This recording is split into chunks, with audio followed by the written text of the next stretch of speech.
This right here is the Infinix GT30 Pro, and if there's one phone that's built for gamers on a budget, it's this one. Infinix claims this thing can run BGMI at a stable 120 FPS. No tweaks, no hacks, just straight up performance. I have been testing it for a few days now, but before I go into the details, show us some love. Like the video and hit that subscribe button. Let's start with the design.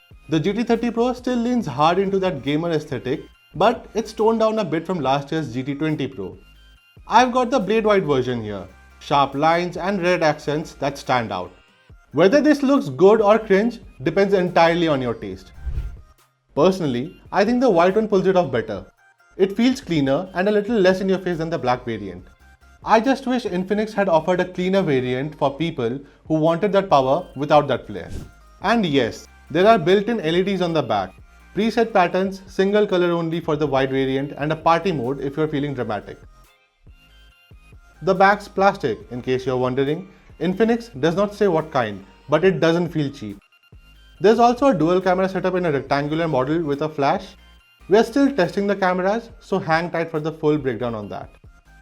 Up front, there's Gorilla Glass 7i protecting a big flat display with mostly slim bezels all around. It's grippy, comfortable, and way better for long gaming sessions than phones with curved screens. The GT30 Pro also feels solid and dense in the hand, with a frame that has a reassuring heft.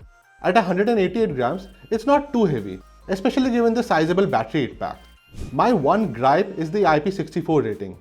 It's fine, but rivals in this segment are pushing IP68 and even IP69 now.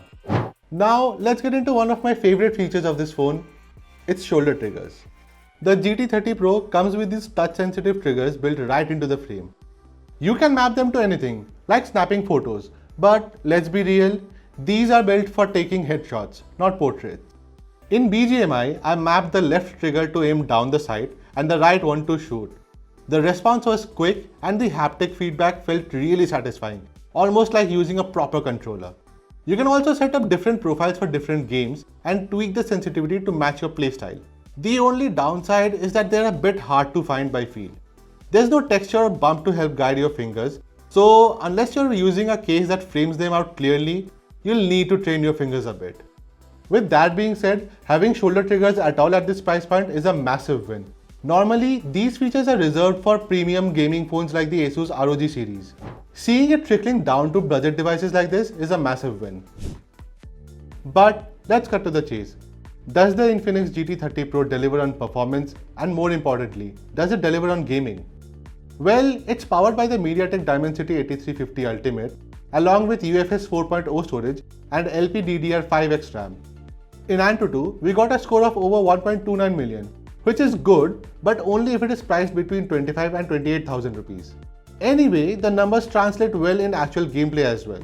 In BGMI, we averaged 116.5 FPS with a minimum frame rate of 104. That's proper smooth. In Call of Duty Mobile, it averaged 59.8 FPS, dipping to 57 at the lowest. Thermals were well under control too. During BGMI, the phone topped at around 44.5 degrees Celsius. I know this sounds a little too high, but in Delhi's heat, I have seen phones reach over 50 degrees Celsius. In that case, it's not doing too bad. In COD Mobile, it stayed cooler at 37.2 degrees Celsius. It never felt too hot to hold, which is always a big plus. And clearly, the built-in vapor cooling system is doing its job really well. So far, the GT30 Pro feels like the real deal. It's not just trying to look like a gaming phone, it actually plays the part really well. From the lighting and triggers to the performance and thermal handling, everything's tuned with gamers in mind. But will it beat out high performers that aren't strictly gaming phones, like the iQOO Neo 10R or the Poco X7 Pro, which also handle games really well? I guess we'll get to know on the 3rd of June when it finally launches in India.